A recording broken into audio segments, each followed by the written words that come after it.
नमस्कार, स्वागत आपका हरियाणा न्यूज 24 पर। मैं हूं प्रिंस लांबा। हरियाणा में 10 की 10 सीटें जीतने का दावा करने वाली भाजपा अब मुश्किलों से घिरी हुई नजर आ रही है। लगातार विरोध का सिलसिला जो है थमने का नाम नहीं ले रहा, बल्कि दिन ब दिन विरोध चरम पर पहुंचता जा रहा है। और विरोध की अगर बात की जाए तो विरोध में पहले नंबर पर पहुंच चुके हैं बीजेपी के हिसार लोकसभा क्षेत्र से प्रत्याशी रणजीत चौटाला, जिनका आए दिन किसी न किसी जगह किन्हीं लोगों के द्वारा विरोध जरूर किया जा रहा है। बीते दिन नारनौद के अंदर उनका विरोध हुआ, उससे पहले उकलाना रैली के अंदर उनका विरोध होता है, उससे पहले गांव के अंदर चुनावी प्रचार प्रसार करने के लिए पहुंचते हैं, वहां उनका विरोध किया जाता है। और आज एक बार फिर किसानों के विरोध के बीच पिसते हुए नजर आ रहे हैं रणजीत चौटाला। कहीं ना कहीं जनता के विरोध की, नाराजगी की मायूसी उनके चेहरे पर साफ देखी जा सकती है, जिसकी झलक उनके चेहरे से साफ नजर आती है।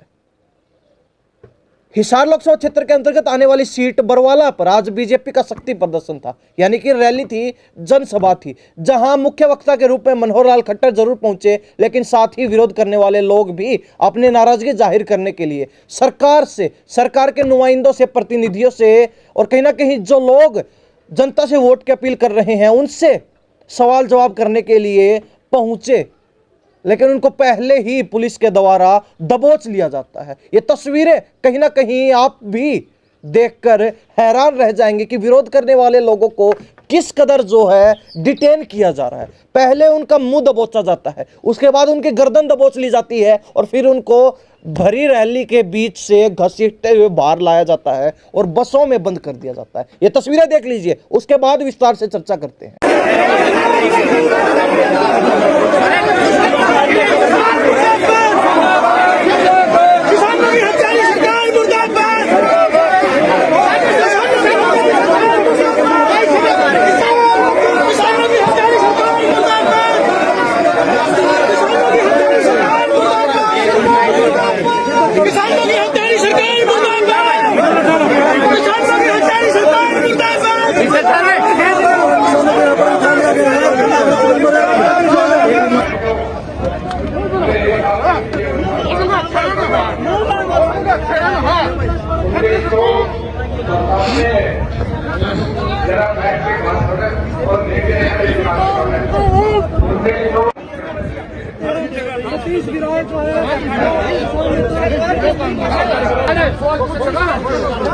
सवाल पूछना आए थे बोल भी बनेंगे राम का राम का भाई राम का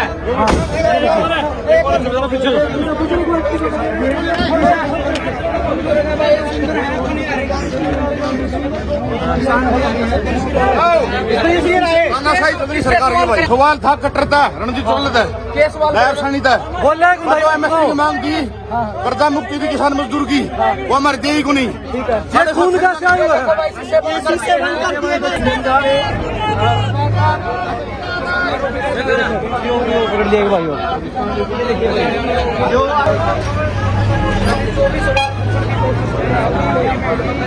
सरकार मुर्दाबाद मुर्दाबाद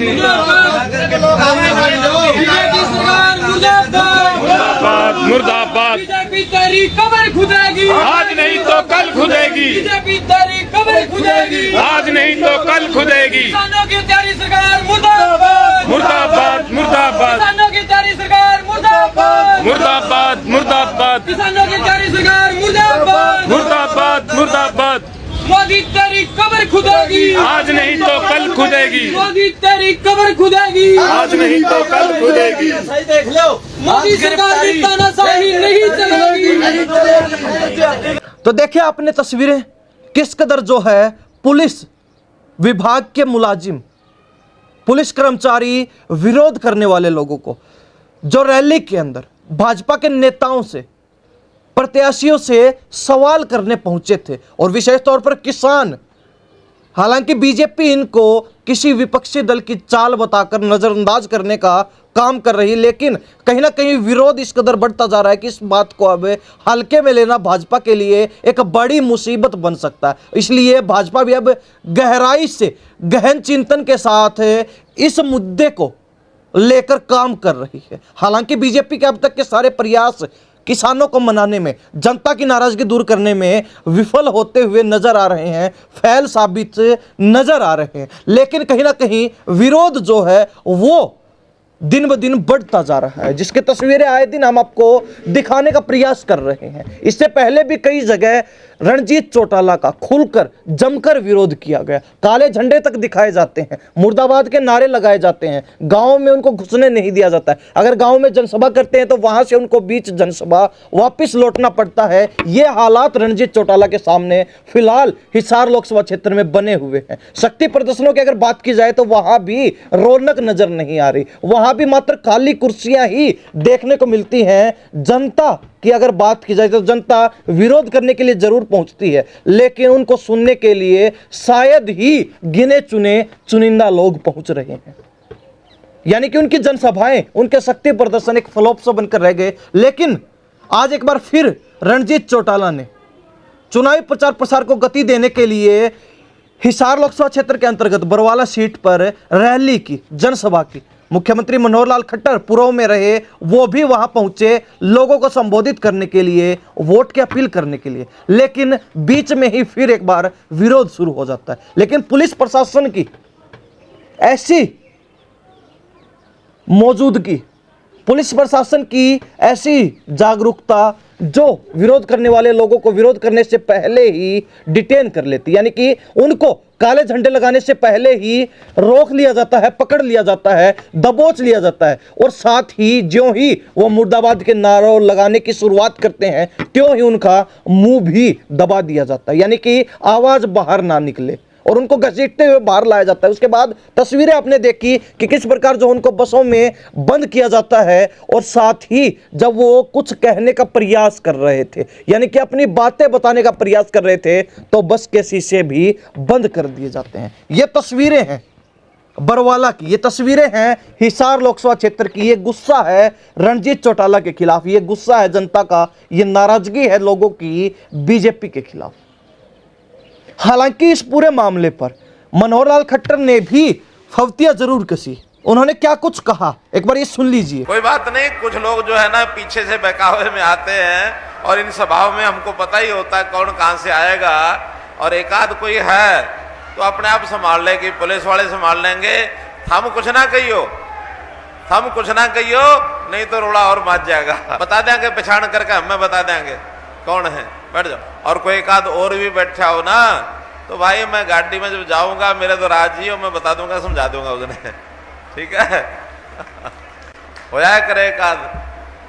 नया मकान बनाओ ना, नया मकान बनाओ तो हम देखें कि कदे कदे बांस गाड़ के उसके ऊपर एक के लटकाया करे, काली अंडी लटकाया करे ना, तो कोई एक आध नजर बट्टू होया है करे, कोई दिक्कत नहीं है। तो मनोहर लाल खट्टर का वक्तव्य भी आपने देखा किस प्रकार जो है वो विरोध की बात को हल्के में लेकर टालने का प्रयास कर रहे हैं। लेकिन उनको भी ये पता है कि ऐसे चुनावी समय पर, ऐसे गर्मा गर्मी के माहौल में इन सब चीजों को नजरअंदाज करने का मतलब है अपनी मौत को बुलावा देना। यानी कि कहीं ना कहीं मनोहर लाल खट्टर जिस प्रकार लगातार विरोध को नजरअंदाज कर रहे हैं, जिस प्रकार रणजीत चौटाला के खिलाफ लगातार जो विरोध बढ़ता जा रहा है उसको कम करने के प्रयासों के बजाय नजरअंदाज करने का काम किया जा रहा है, तो कहीं ना कहीं ऐसे में रणजीत चौटाला की मुश्किलें अवश्य ही बढ़ने वाली हैं। लेकिन जैसे आग में घी डालने का काम मनोहर लाल खट्टर ने किया, यानी कि उन्होंने कहा कि ये लोग जो हैं, हमें पता है, मुझे पता है कि कौन है, किस विचारधारा के व्यक्ति हैं, किसने इनको भेजा है, हम सब जानते हैं। मैं भी अच्छे तरीके से जानता हूं, भली भांति इन सब चीजों को समझता हूं, और इन लोगों को जो विरोध करने के लिए पहुंच रहे हैं, ये चुनिंदा लोग, इनको भी मैं जानता हूं।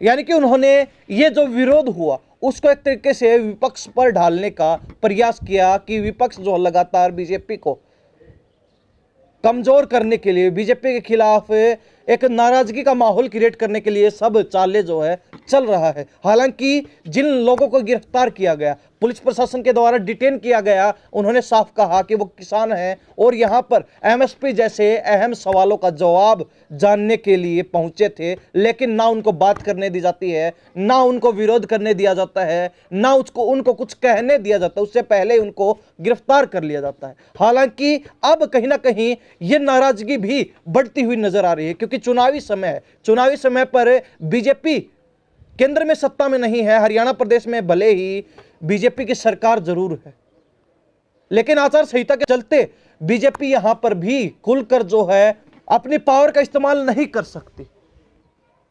बंदिश बहुत है, लेकिन कहीं ना कहीं अपनी ताकत का थोड़ा थोड़ा इस्तेमाल करते हुए भाजपा लगातार पुलिस प्रशासन के सहारे अपना दमखम दिखाने का प्रयास कर रही है। लेकिन कहीं ना कहीं यह जरूर है कि बीजेपी जिस प्रकार विरोध को दबाने के लिए, लोगों की नाराजगी को दबाने के लिए पुलिस प्रशासन का सहारा ले रहे, तो ऐसे में विरोध का सामना दुष्यंत चौटाला को भी करना पड़ रहा है। तो उनको जो है इस तरीके से पुलिस प्रशासन का सहारा क्यों नहीं दिया जा रहा है, क्यों जो है उनको यह सहयोग प्रशासन की तरफ से नहीं मिल रहा है, क्या कारण है? क्या वास्तव में ही जिस प्रकार किसानों ने कहा कि पुलिस भी बीजेपी के इशारे पर, इन राजनीतिक लोगों के इशारे पर काम कर रही है, इशारे पर नाचती है, कितनी सच्चाई इस बात में? कमेंट अपनी राय जरूर रख दीजिए। और लगातार जो है इस प्रकार के हरियाणा प्रदेश के तमाम राजनीतिक हालातों को समझने के लिए, जानने के लिए हरियाणा न्यूज़ 24 के साथ जुड़े रहिए। इन्हीं सब बातों के साथ मैं प्रिंस लांबा,